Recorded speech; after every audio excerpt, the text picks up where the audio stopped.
जय हिंद मित्रांनो, आपल्या सर्वांचं स्वागत आहे आपल्या एका नवीन व्हिडिओमध्ये। मुंबईच्या जागा वाढलेल्या आहेत मित्रांनो, आणि त्याबद्दल आपण एक डिटेलमध्ये व्हिडिओ सुद्धा टाकलेला आहे।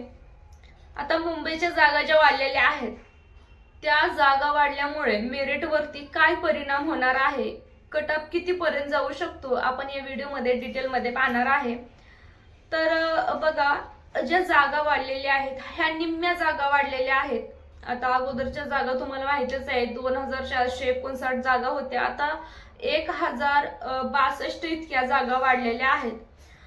ज्या वेळेस फॉर्मची संख्या मित्रांनो, जी डेट होती फॉर्मची संख्येची शेवटची डेट, त्यावेळेस जर जागा वाढल्या असत्या तर जे फॉर्म भरण्याची जी संख्या होती ते मुंबईकडचा जो कल होता आज इतक्या जास्त झाला असता। परंतु त्या मुलांना एक खूप चांगली संधी आहे की ज्या मुलांना मार्क कमी येत असतील किंवा ग्राउंडला कमी मार्क पडत असतील, काही कारणामुळे ग्राउंडला टाइम भेटला नसेल, तर त्यांना ही एक खूप चांगली संधी आहे की त्यांना ह्या मेरिटमध्ये ते बसू शकतात। बघा, आता 1062 इतक्या जागा आता परत वाढलेल्या आहेत। तर ह्या जागेमध्ये जर आपण बघितलं, एका जागेसाठी 10 विद्यार्थी बोलवले जातात। तर जवळपास ह्या विद्यार्थी जे आहेत मित्रांनो, 10,620 विद्यार्थी बोलवले जातील। परंतु शेवटचा आकडा जर आपण पकडला तर प्रत्येक कास्टमध्ये ह्या जागा ऍड केल्या जातील आणि शेवटचा जो आकडा आहे तो शेवटचा आकडा पकडला जातो। आणि जर शेवटचा आकडा जर पकडला तर शेवटच्या आकड्याला जेवढे विद्यार्थी असतील तेवढे विद्यार्थी तिथं घेतले जातात। आता ज्या पद्धतीनं सुरुवातीला जे विद्यार्थी असतात, म्हणजे शेवटचा जो आकडा असतो, आता समजा 28चा मेरिट असेल किंवा 27चा असेल, 25चा असेल, 26चा असेल, हा जो शेवटचा आकडा असतो ह्याला खूप जास्त प्रमाणात मुलं दिसतात। जसं 40च्या पुढचे जे विद्यार्थी जेवढे असतात त्याच्या एक दुप्पट चौपट विद्यार्थी हे कमी मार्काचे असतात। तर मग एखाद्या आकड्यावरती जर त्यांचं मेरिट लागलं तर तो आकड्यावरचे जेवढे विद्यार्थी आहेत, मग 100 असो, 150 असो, 50 असो, हे प्रत्येक सर्व विद्यार्थी त्यांना घ्यावं लागतं।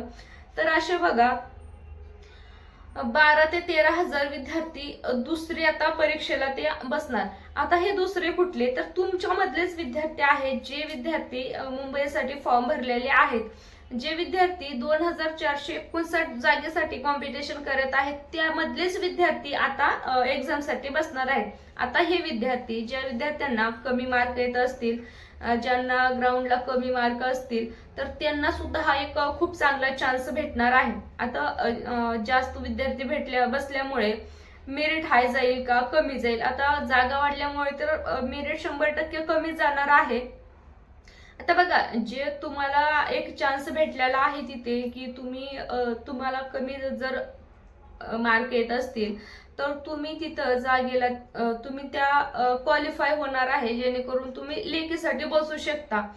आता 1062 जागा म्हटल्यानंतर मेरिट कमीच लागणार आहे आणि तुम्हाला चान्स तिथं भेटणार आहे। आता जे मुलं 2459 जागेसाठी कॉम्पिटिशन करत होते आणि तुम्हाला फायनल त्यांना 2459 कॅन्डिडेट पाहिजे होते, आता तुम्ही जे फॉर्मची संख्या मित्रांनो 3 लाखाच्या मध्येच आहे। आता ह्या 3 लाखामधून तुम्हाला शेवटपर्यंत जे जायचं आहे, तर 2459 ला जायचं आहे। तर त्याच्यामध्ये 1000 जे विद्यार्थी आहेत तुम्हाला त्याच्यातलेच ऍड केले जातील आणि त्याच विद्यार्थ्यांना एक संधी भेटेल पुढे जाण्यासाठी। हे एक चांगली गोष्ट आहे, जेणेकरून तुम्हाला दुसरं कॉम्पिटिशन भेटणार नाही। आणि तुम्हाला जर कमी मार्क येत असतील काही, तर तिथे तुम्हाला एखादी मार्काने तुम्ही काही मार्काने वेटिंगला असाल, किंवा तुम्हाला वाटत असेल की ह्यावेळेस माझी चान्स कमी आहे, तर नक्कीच त्यांच्यासाठी खूप चांगलं आहे की 1062 जागा म्हणजे कमी नाही मित्रांनो, निम्म्याला निम्म्या जागा वाढलेल्या आहेत। तर ह्यावेळेस मेरिट ही कमी जाणार आहे. जर समजा ही फॉर्मची डेट जर संपली नसती, परत फॉर्मची डेट जर फॉर्म भरायला जर चान्स असता तर मुंबईला नक्कीच संख्या वाढल्या असत्या. त्यावेळेस कदाचित जे मेरिट आहे ते कमी गेलं नसतं, कारण संख्या वाढली असती. परंतु तुम्हाला जेवढ्या 2459 जागेसाठी जेवढे विद्यार्थी कॉम्पिटिशन करणार आहेत तेवढेच विद्यार्थी राहणार आहेत. पण त्याच्यात प्लस पॉइंट म्हणजे त्यामध्ये जागा ऍड केल्या जातील. त्यासाठी तुम्हाला तुमचे मेरिट हे कमी जाणार आहे.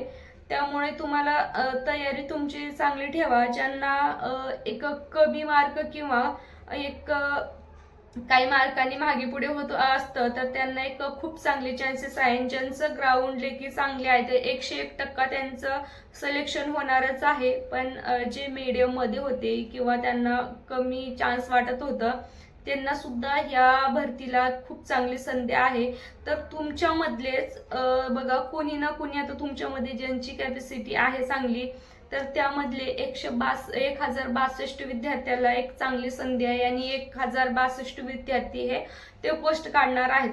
जर तुम्हाला वाटत असेल की मी 2459 मध्ये बसू शकत नाही तर तुम्ही नक्कीच या 1062 मध्ये बसण्याची तर तयारी करा मित्रांनो. आणि जे हे तुम्हाला संधी भेटलेली आहे त्या संधीचं नक्कीच सोनं करा. तर तुमचे जे मेरिट आहे आता नक्कीच कमी लागेल, कारण तुम्हाला तुमच्या जे जागेमध्ये वाढ झालेला आहे फॉर्म मध्ये वाढ झालेला नाही. आणि त्यामध्ये जे मुंबईला जागा आहेत हे बाकी जिल्ह्यापेक्षा जास्त आहेत. आणि त्याप्रमाणे प्रत्येक वर्षाला जेवढे मुंबईला फॉर्म येतात त्या पद्धतीनं फॉर्मची संख्या सुद्धा ह्या वेळेस कमी आहे आणि जागेची संख्या चांगली आहे. त्यामुळे खूप चांगले चान्सेस आहेत आणि तुम्ही ह्या वेळेस पोस्ट मिळवू शकता. तर सर्वांना ऑल द बेस्ट. तयारी चांगली करा आणि नक्कीच यावेळेस मुंबई पोलीस होण्याचं तुमचं स्वप्न पूर्ण करा. भेटूया मित्रांनो नेक्स्ट व्हिडिओमध्ये. जय हिंद, जय महाराष्ट्र.